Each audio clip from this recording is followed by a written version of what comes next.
Hi, this is Elvira from Scrappy Mania, and today I'm going to create another stamping tool, and this time I want it to be the inside 12 by 12 because I want to go ahead and use it for 12 by 12 pages. Now I did show you a video, if you want to look at my link, I did show you a video where I made one of these with this plastic divider from Cropper Hopper, and it does work well, except for sometimes, as you can see here, because this is plastic and it's quite large, see how you can see double stamping on there.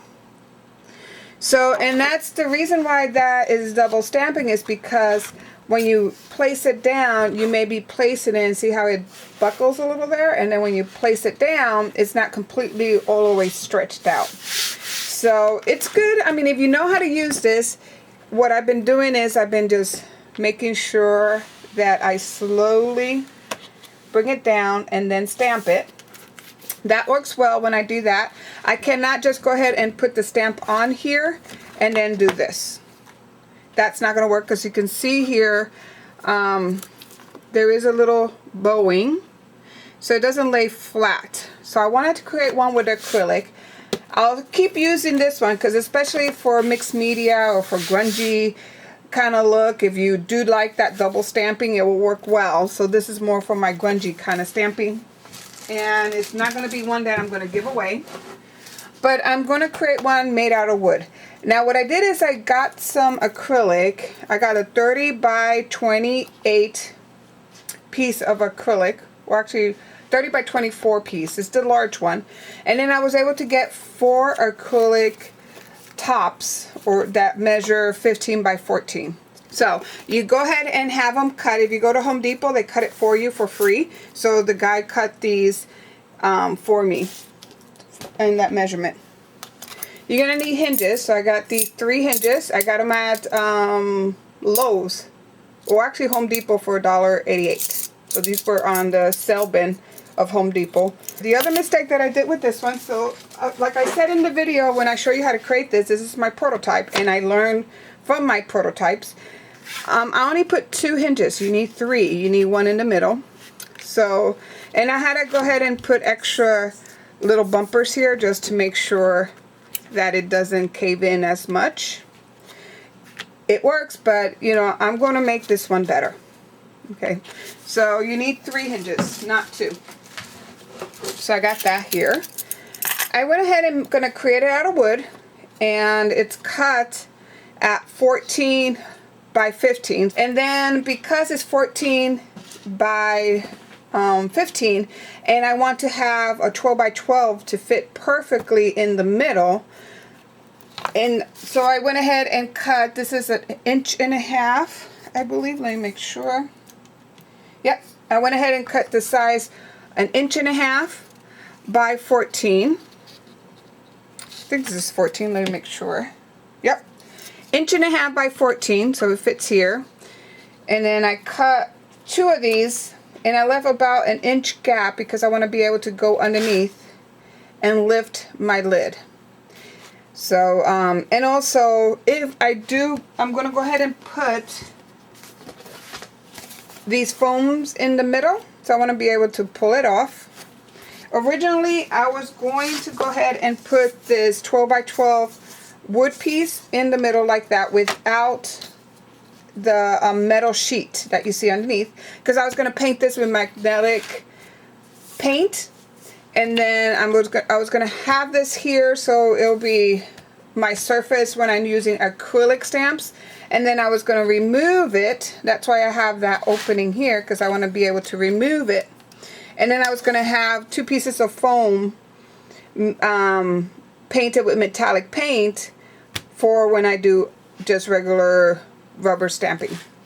I decided not to use this, and I went ahead and purchased this metallic piece here. It's a 12 by 12 galvanized sheet. And it's pretty economical. Let me show you what it is there. And it's from Home Depot. And that's 12 by 12, exactly the size that I want. And then the other thing that I got was the larger magnets.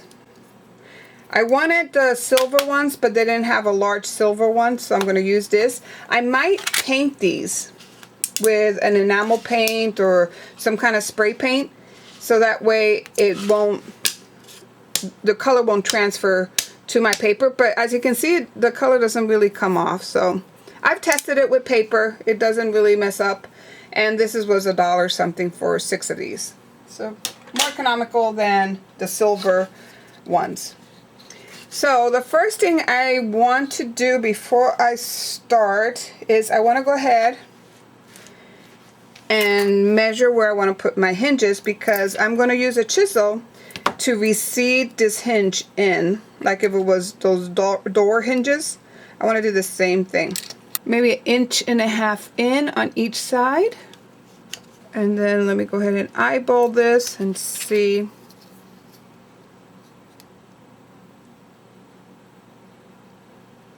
It's about 2 1/4.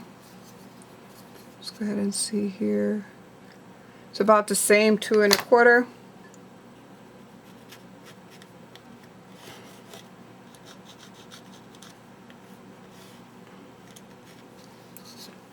Okay, I'm going to go ahead and chisel that out with my chisel. You don't have to do this step, but I really want to make this professional, and so I really want to go ahead and chisel that out. So I'm going to go ahead and do that, and I shall be back. So I came back just to show you how I'm doing it. Now, I do not do construction. I really don't know the proper way of chiseling off the sides, but I'm going to show you my method. You may want to have somebody that knows how to do woodworking do it for you, but you got to be very careful. Make sure that I'm going to show you some safety tips. So basically what I did is I remove enough so that way, see how it's nice and flat? And that's what I wanted. I want it to be nice flat, to lay down on there nice and flat like that. And I did the same thing here. So I'm measuring it. See, that's nice and flat. So I'm going to show you. So, you know, I went ahead, you take a little hammer, and you got to be really careful, because for this one, I don't want to remove more than 1 layer. See how there's 3 layers there. Let me go back. 1, 2, 3. So I just want to remove one of the layers, the top layer. Don't want to remove further down than that. Otherwise, it may not work. Let me see if I can show you. See? And because this is going to be on top of another piece of wood, I'm not too worried about it being too fragile. It'll be fine. But let me show you how I do this. So I go around and put my chisel right where each line is.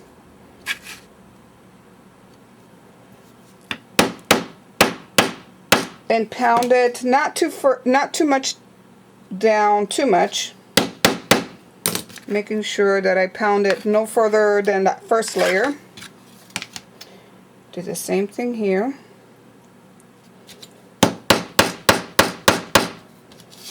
And then I go ahead and pound this line, the lines that I drew on my board. Now that I have that, I hold on to this. Now if you have something to clamp it down on a surface, that's even better, and then you can just slowly chisel it. But this works fine for me. And carefully, away from yourself. This stuff is very sharp. You're just going to whittle it down a little bit.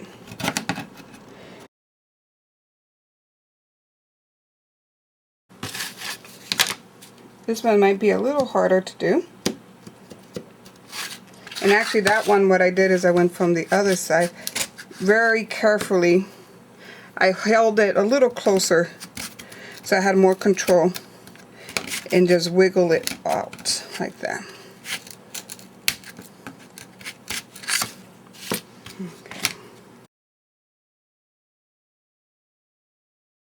Okay. And then I go back and measure it. make sure and see it's perfect. Don't want to remove more than that. Okay, so that's how you do that.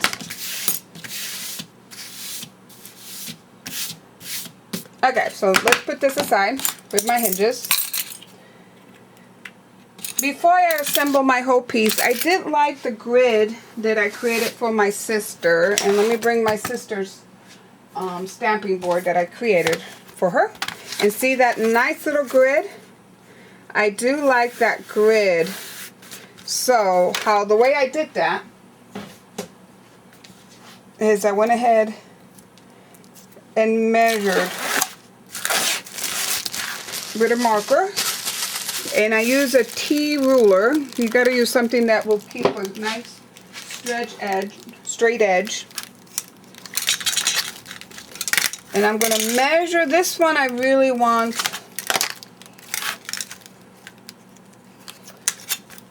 try to find the straightest edge. This is the straightest edge that I have, because when you cut it, when they cut your acrylic, you'll have some rough edges. And that one I'm going to place towards the hinge.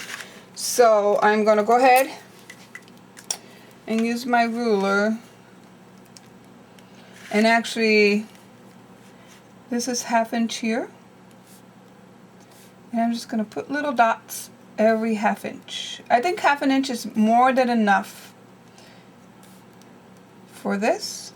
Okay, so I got my tool nice and hot, and I got it in this cooling stand by Clover. I like this better than the one it came with, because with this one, you know, you have a chance that it's gonna fall. See how it just, let me show you, see, flimsy. This one, it just catches right there, and I don't have to worry about it falling or tipping over on my project. So it's a lot stable. So I recommend that if you use a lot your wood burning tool, or just for safety measure, you want to get one of these stands. Okay, so I'm going to put you need a large ruler, so I got an 18 ruler, 18-inch ruler, and I'm going to go ahead and get my tool, and I'm going to place my ruler from the dot that I created on top to the dot that I created at the bottom. You don't really see it much. I hope that you can visualize what I'm trying to do. So I'm just going from the marking from the top to the marking from the bottom, and then I'm gonna you have to use a metal ruler. I'm gonna go down the length of the ruler to create my line, and I go about 3 times.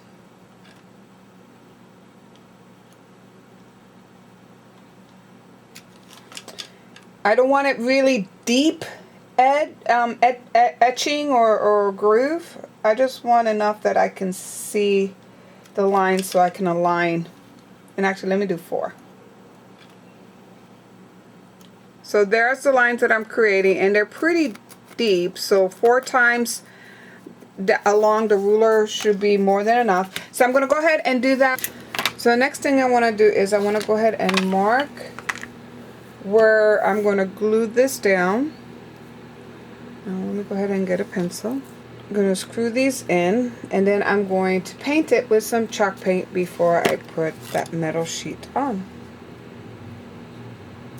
I want to make sure that when I put this down, that I'm going to be able to put my sheet in the middle. So let me go ahead and get some screws. So these are the 1/2 inch. So now what I'm going to do is I want to put some wood glue on here.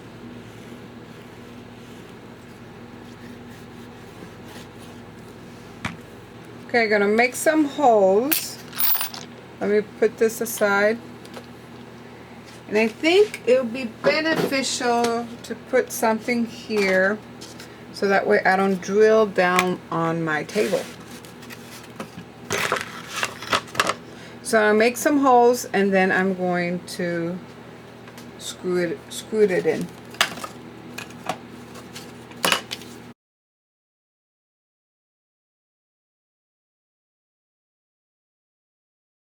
So I have all the holes, or actually I screw in those in. And now what I want to do is I want to go ahead and paint this. I'm not going to paint the center because I'm going to use some Gorilla Glue, and I'm going to put this here, and actually it goes this way. And see how it fits perfect in there? But I do want to paint it before I place this down with Gorilla Glue, so that way I don't put black ink or black paint on that. So let me go ahead and paint this, and I'm going to use this chalk paint, and I shall be back.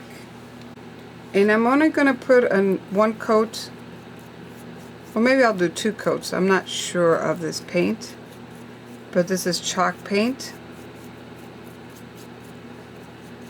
And I just want it so that way it looks nice. You don't have to paint it, but I think it will help protect the wood. And it would just make it look nicer. So I'm going to go ahead and finish.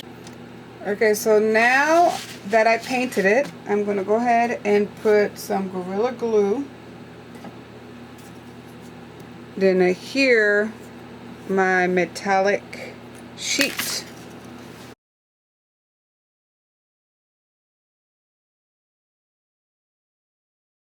So it's dried overnight, and I put a lot of heavy stuff on here.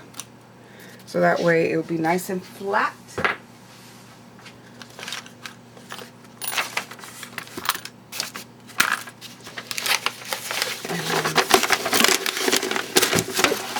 I'm just making sure.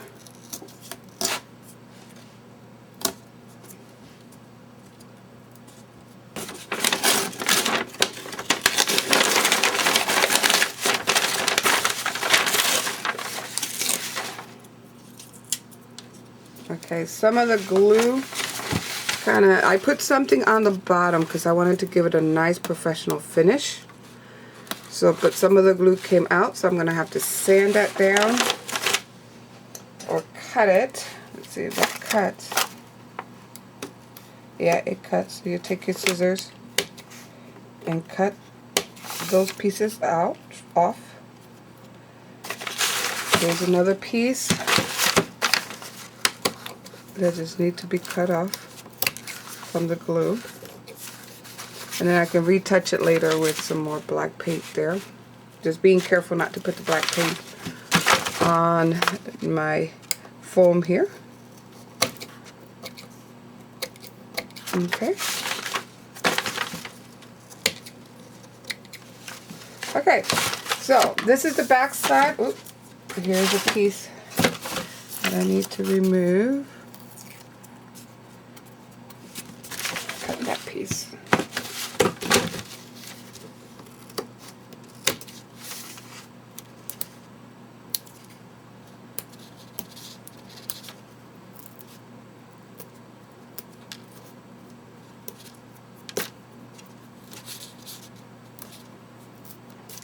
So what I did, I took this large foam, and then I cut to size. That way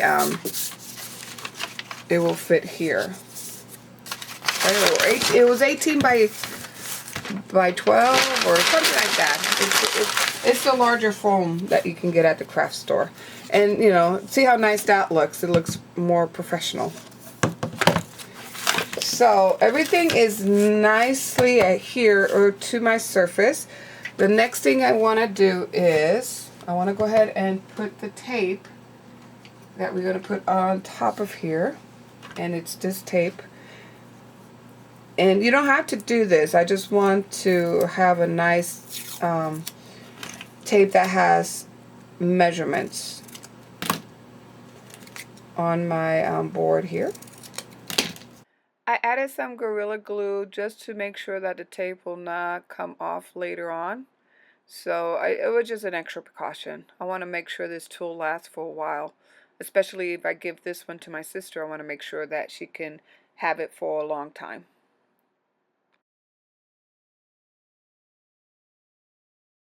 Okay, so now we're going to put our hinge together. So I need to make sure I really mark this very accurate. Let me bring back those hinges.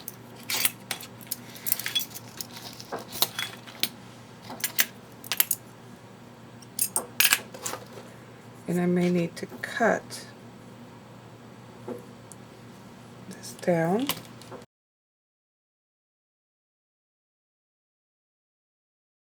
I'm making sure that I'm very precise here.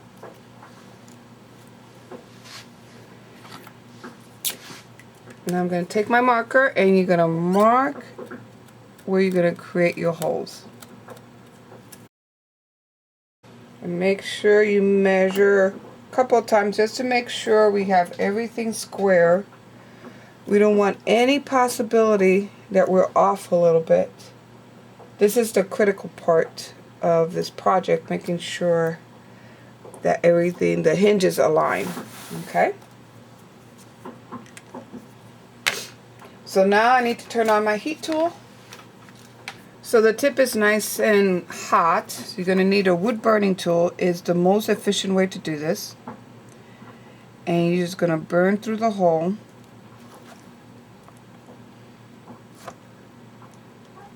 Then turn it over and then go through the other side. And the reason why I turn it over is usually my hole, it's narrower on the back end, so I want to make sure that that this thing will fit through all the way through.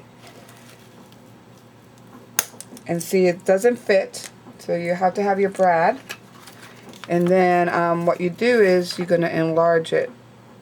So just go around, make the little opening a little larger, and then test out your brad. It fits pretty nice there. And I want it to be snug. And then that's going to work on my other one. Okay.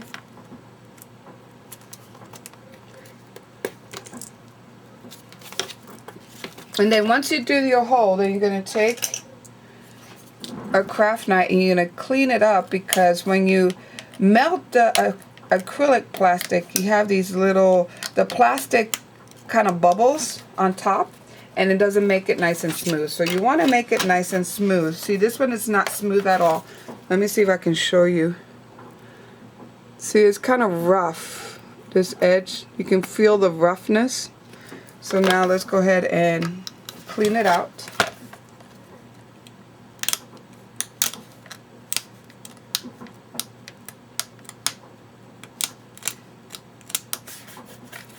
And it's nice and rough. I mean, it's nice and smooth.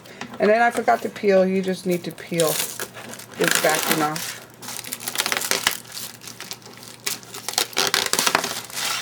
There. Okay.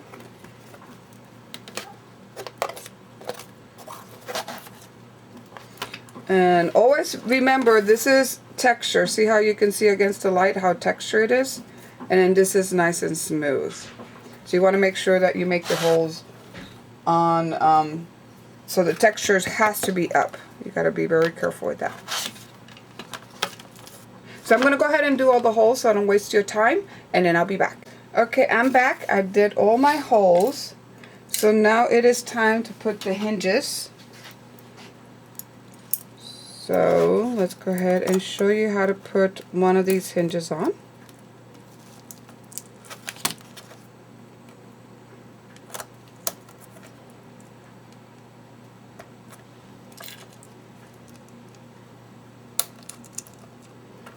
Maybe I didn't do the hole for that one too big. Hold on.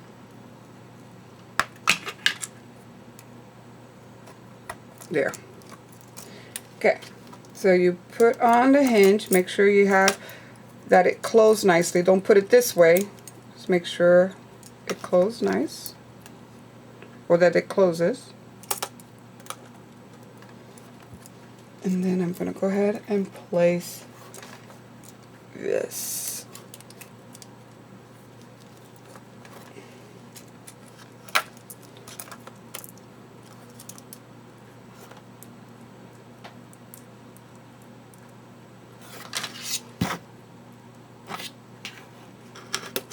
So what I'm doing is I'm just squeezing the back part on the hinge.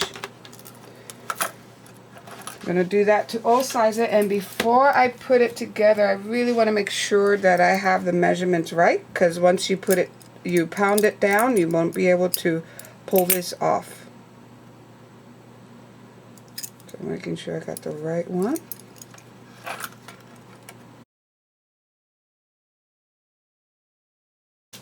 Let's bring this back and make sure that everything is going to work before I pound these in.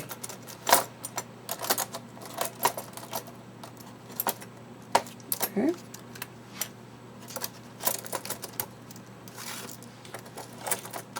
And it looks like it will. Okay. So let's go ahead and pound them in. And I'll show you how to do one, and then I'll do the other two off camera.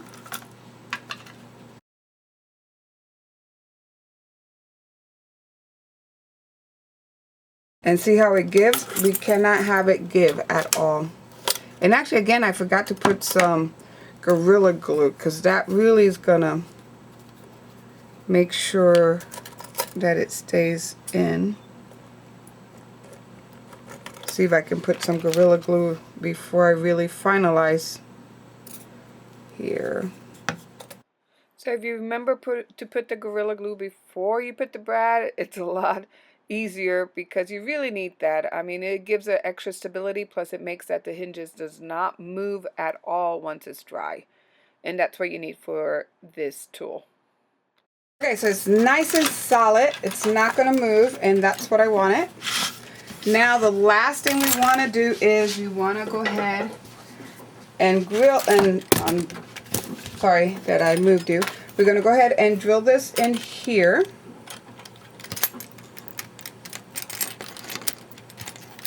And we are going to put some glue again because I want no chances of it moving. But this time we're going to use wood glue.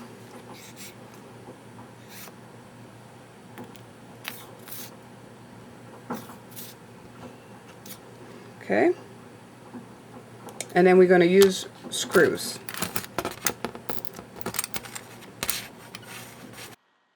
It actually was a little tricky here. I would have benefited if I would have had somebody else help me with it, but I did get it in, and it, you know, I did the top one and then the bottom one. I drew some holes first,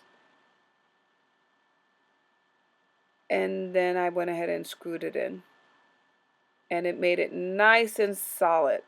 This thing is not going to move. It looks like it's okay. So now let's test it out. So I got 2 thickness of foam and then 1 thickness. So let's try 2 thickness of foam. These are cut 12 by 12. Okay, so I'm going to go ahead and put this here. So let's go ahead and put it on the corner.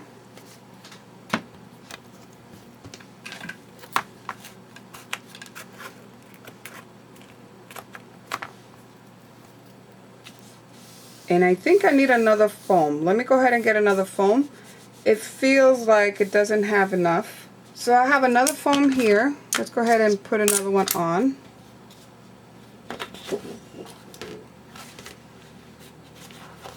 And actually this one was cut a little smaller. So let me put it underneath and put these on top. Okay, it feels like it brought it up to the height that I need. So I needed 3 foam. The magnet is still there. It doesn't move. Okay, I think that looks good. And I may not need that many magnets.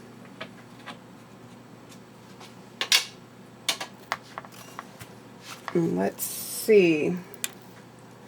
I'm going to go ahead and stamp my stamp here.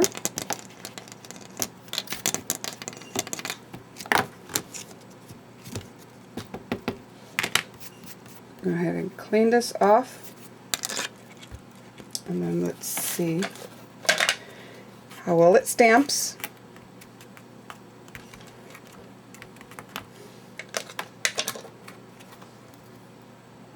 And see, it needs a little bit up there. Let me see if I can bring it up and show you. Just a little tab.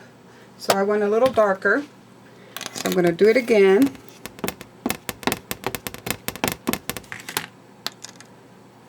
And let's go ahead. On top is where the corner is where I have issues. Let me.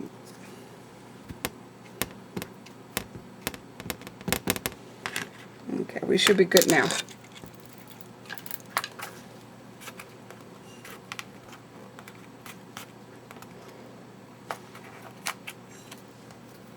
And look, perfect. Perfect, perfect. No move, no give, nothing. So that's pretty nice. So now let's go ahead and try out a rubber one. So let's go ahead and find one. Okay, I'm going to use this big stamp. It's called Free Spirit. And I want to put this one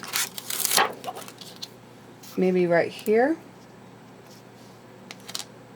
Okay. So for this, I may want to remove one of the foam.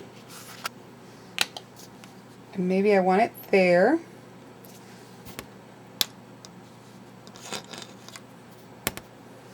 And actually, let's go ahead and put this one here first. So I better go ahead and finish the shape.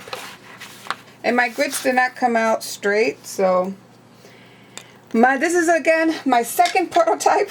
The third one will be hopefully I learn from these mistakes, and my third one will be much better.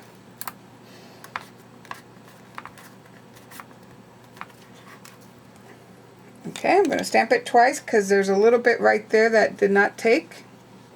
Okay, for some reason my camera is not focusing well. So I went ahead and inked it again. And then stamped. Okay, perfect. It came out very nice. Okay, so the next thing I want to do is I want to go ahead and put this here. But what I need to do is I need to take out one of these. Leave it with 2 thickness instead of 3 thickness of foam. Remove this. And pick her up. Okay. I'm going to go ahead and ink her. And my camera is right there, so that's why it's kind of hard for me. Ideally, you want to place this all the way flat. And let's go ahead and do the first inking. These is perfect for these big old stamps. And actually, I should have put one of these on here so it won't move. And see how it didn't ink very well? So I'm going to pull this over so that way you can see how I'm going to ink this. Okay, bring this over and then push it down. And right here it needs a little more inking. So let's do it again. Right around the eyes area and these flowers. One more imprint.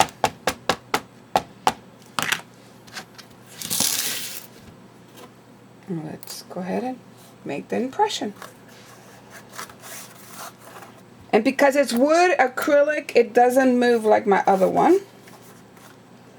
So I'm not going to have that double stamping that I did with my other one.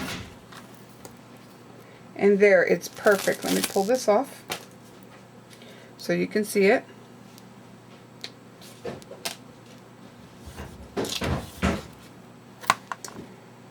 So see how the stamping is perfect. So I like this one. better than this one. This was my first one that I created, and because it's very flexible, sometimes you get the double stamping on here. So for this one would be good for mixed media or when I'm doing a grungy background. This might be a good one to use, but if I want to have the perfect stamping, then this is the one that you need to make. It's made out of wood, nice and solid. Look at the back. It has a I can clean that, but I put some foam on the back so that way to protect my surface. It's all wood, painted. And I think the last thing I'm going to do is I'm going to put a little varnish on the edges. But and you're going to need 3 thickness of this thin foam, or if you have the real big foam, the thicker foam, then you may want to just use one of that with one of these thin ones. And then you cut it to size so it fits. So I think that I think I need to cut it a little more, but other than that, that's it. So I hope you liked this video, and thank you for watching. Bye now.